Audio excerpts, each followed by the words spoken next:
उसका खास ख्याल रखिए, अपने टॉपिक पे रहिए, अपनी बात पे रहिए तो ज़्यादा बेहतर होगा। आज हम बात करेंगे, जिस तरह पाकिस्तान के अंदर कहते हैं कि जिस मुल्क में अदलिया ना हो, अदलिया तबाह बर्बाद हो चुकी है, अदालती फैसले नहीं सुनाए जाते, उस मुल्क के अंदर कहाँ लोगों को इंसाफ मिलेगा, किस तरह इंसाफ देंगे इस मुल्क के अंदर।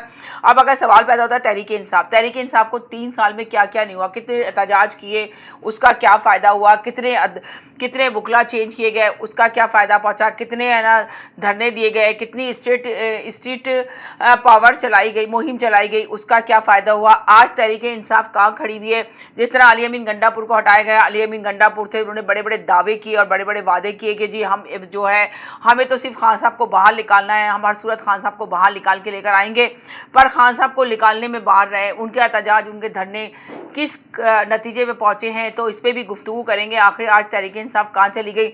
अब उसके बाद अली अमीन गंडापुर को हटाया गया, वो नाकाम रहे, इमरान खान को बाहर निकालने में फिर सुहेल आफरीदी आए। सुहेल आफरीदी ने भी खान साहब के इश्क के अंदर क्या क्या नहीं दावे किए, क्या क्या नहीं वादे किए। फिर सुहेल आफरीदी भी कहाँ रह गए। आज सोशल मीडिया में तानों और तंज और आमेज़ के जुमले उनके ऊपर बरसाए जा रहे हैं। आज सुहेल आफरीदी से लोग सवाल कर रहे हैं कि आपको किस वजह से अली अमीन गंडापुर को हटाया गया और किस वजह से आपको लाया गया, पर आपने अपनी क्या कारकर्दगी दिखाई। तो सुहेल आफरीदी के पास इन सब चीज़ों का जवाब नहीं है। जब नए नए आए थे, जब ओहदा संभाला था, तो बड़े बड़े उन्होंने भी दावे किए थे कि हमारा एक ही मकसद है, इमरान खान को बाहर निकालना है, खान को बाहर निकाल के लेकर आना है।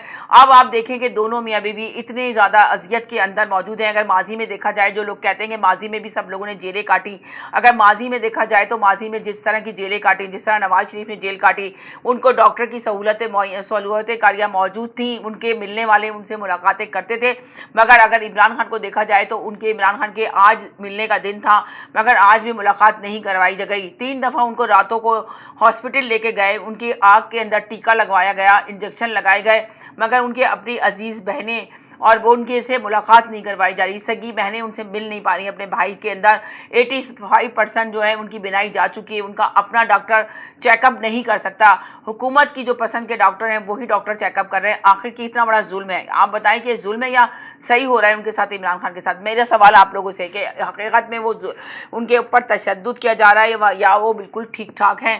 ये सारी गुफ्तगू हम आपसे करेंगे, मगर फिर कहते हैं लफ्ज़ों का चुनाव बहुत अच्छे से कीजिएगा। तहरीक इंसाफ के साथ आखिरकार ये नाइंसाफ़ियाँ दिन पे दिन क्यों बढ़ती चली जा रही हैं। आखिरकार उनके वकला क्यों बेचारे लाजवाब हो चुके हैं। ना अदालतों में उनके केस लगते हैं, ना उनकी केस की सुनवाई होती है। अगर कोई इक्का दुक्का केस लग भी जाता है भूले भटके, तो उसके ऊपर अदालत के अंदर जज जो है कोई इंसाफ का फैसला नहीं कर पाता।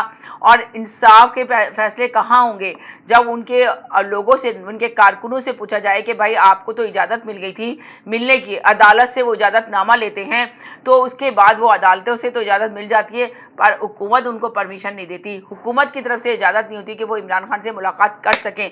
और फिर उसके बाद कहते हैं, हुकूमत के लोगों से जब बात की जाती है तो हुकूमत कहती है कि हमारा इसमें कोई कसूर ही नहीं है, कसूर तो अदालतों से फैसले होते हैं, हम तो नहीं मना किया, हमने मना नहीं किया, उनका राइट है, वो मिलने जा सकते हैं, मुलाकात कर सकते हैं। तो फिर आखिर जिम्मेदार कौन है? इन सब चीज़ों का जिम्मेदार कौन है? हुकूमत जिम्मेदार नहीं है, अदालतें जिम्मेदार नहीं है, तो फिर आखिर जिम्मेदार कौन है? आखिरकार इतने एहतजाज हुए, इतनी मुहिम स्ट्रीट मुहिम चली, जिसका कोई फ़ायदा नहीं हुआ तहरीक इंसाफ को, कोई फ़ायदा नहीं हुआ इमरान खान को। आखिरकार इमरान खान को कितने अरसे तक ये लोग जेल में रख सकते हैं और बंद करके रख सकते हैं, इस पर भी हम गुफ्तगू करेंगे। लफ्ज़ों का चुनाव अच्छे से अदा कीजिएगा।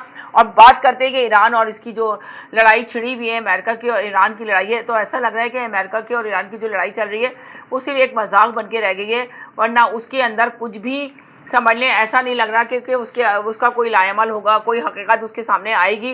इसलिए कि ईरान पे जो धमकियां लगाई जा रही हैं अमेरिका की तरफ से, ईरान किसी तरह भी इसको सीरियस नहीं ले रहा।